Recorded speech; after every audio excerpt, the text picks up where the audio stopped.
Hey guys, welcome back to my channel. If you're new, my name is Haley. I'm a 27-year-old caregiver, cashless budgeter, and recent graduate trying to heal a relationship with finances and achieve financial freedom. So if that's something you're interested in, please like, comment, and subscribe down below, and let's get to the video. Hey guys, welcome to my second cash stuffing of October.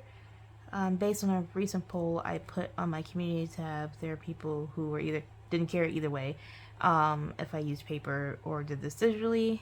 I find it beneficial for me to write it out on paper, at least for right now, so that I can explain processes along the way and or make any notations I need to make, and it'd just be easier to see it rather than try to type it all out. So back to our budget paper. So the second check of this month, if you guys did not see my first video, I'll also link that in the description, but I do get paid bi-weekly, and this was a 2-check month for me only.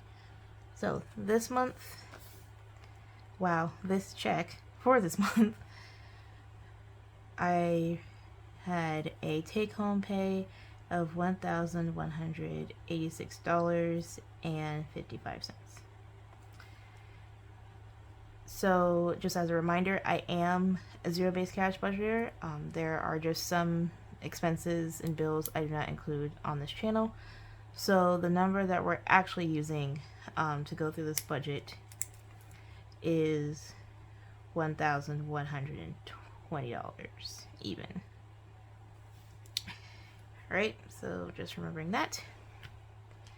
So going through my budget, I did make my budgeted $500 student loan payment, and quite honestly, student loans is a whole other development by itself, and I'll probably either make another video about it and or mention it in my monthly wrap-up video. Haven't decided yet, but that's a whole nother conversation. Okay, so for expenses and spending, I did have 2 expenses these past 2 weeks, which totaled $45. So in this case, I did spend the $60 I budgeted plus $5 from any rollover I had in my account for spending in particular. Put that out there. Tithes. From this, I use this full check to calculate tithes, and 10% of this being $118. From the first part of the month, I only paid $95 of that. So my tithes, or money that came out from my tithes, was an additional $23. Household, again, comes from my first check.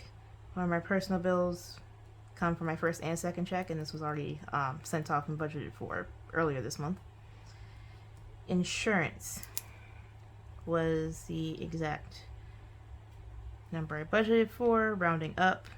Yes, there is change involved, and part of that is why I took out the change from my actual number to balance all that out. And again, I'm not great with math and including cents. I just don't like them, and if I have them, I just leave them in my account as a buffer anyway. So I don't feel the need to account for them, in my entire budget. Okay, so my variable and automatic savings withdrawals were all standard, all the same. My account buffer, I was able to add an additional $8. Oh wow, hope you guys can see this. An additional $8 to my buffer, and this check, even though my automatic withdrawal from my Roth IRA comes in between my checks, this month landed closer to this check, so I just added it as a part of this second check, and that's $20 monthly. Hopefully I can increase that as time goes on, like I have been, but as of right now I'm sitting at $20 a month going into my Roth IRA. Alright, and sinking funds, savings, this is the part that I'm actually really excited about. After all of this is said and done, I had a total of $320 left over to assign to these savings challenges. I also had enough this check to add more to my emergency fund, And how all of that math broke out is I decided to add an additional $50 to my emergency fund, my property tax savings. When I did the scratch off, which how I use scratch offs in order to fund these, you'll see in my next video when I actually cash stuff these savings. But I scratched off a total of $75. At that time, I had $5 for my buffer that I just sent there previous to this check, so I only needed $70 more to fulfill that IOU to myself. My opportunity fund to scratch off was $20, and same with my travel fund. Excuse me, my winter travel savings challenge was also $20. So the biggest, I guess, accomplishment I'm actually really excited about was my home savings and my 100 envelope challenge and future home envelopes. As I mentioned in previous videos, and actually my binder breakdown, first part of my binder breakdown, and I will add that into the description as well, I had a goal in that purple binder to have $1,000 in each of the 6 categories I have in there. With this check, it's the part I'm kind of like squealing about, I was able to add an extra $82. And this $82 I decided to put into my future home envelopes challenge, which will then be used to not only fully fund another $1,000 in an envelope, but also be Kickstarter for the envelope following after. Currently I was working on my moving and storage envelope, which would be fully funded. I have not decided the next envelope I will work on. I will probably determine that when I actually do my stuffing. But more than likely it'll probably be structural and exterior work, just because, like I said, I live in a place where salt water is very abundant. I guess the best word for that is very abundant, and exterior work is a common problem, considering the fact that a lot of the houses around here are old as well. So I'll probably use whatever is rolled over from this to start that envelope. But if you guys have any feedback on which envelope I should choose, I'm also open to hearing suggestions. But I think I'll go with structural next after this. So in addition to this $82, from this $320, I was also able to add $78 to my 100 envelope challenge. So again, this is one of the times where using paper is great, because I can just note these to myself instead of trying to remember or typing a note.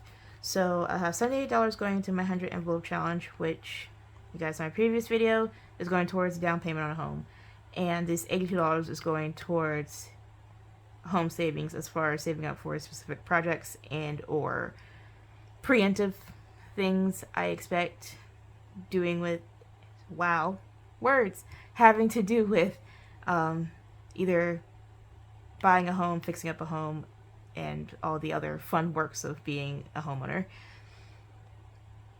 Wow. But it's exciting. Like, I'm happy I'll be able to do it, but it's also nerve-wracking, and I don't know why. Why I'm so nervous about it, I don't know. But I'm really happy that I'm able to do it. So all of this being said and done, I am going to double check my math just to make sure this is zeroed out now. Sorry about that, guys. There was a loud interruption outside, and I also realized, once I said I would do my math and check my math, that I forgot to bring my calculator. Honestly, that feels very on brand with me lately, but I couldn't find my larger screen calculator, so I will just verbally reiterate my expenses to you guys so that what number I used will be, or end up being, zeroed out and we have a zero-based budget.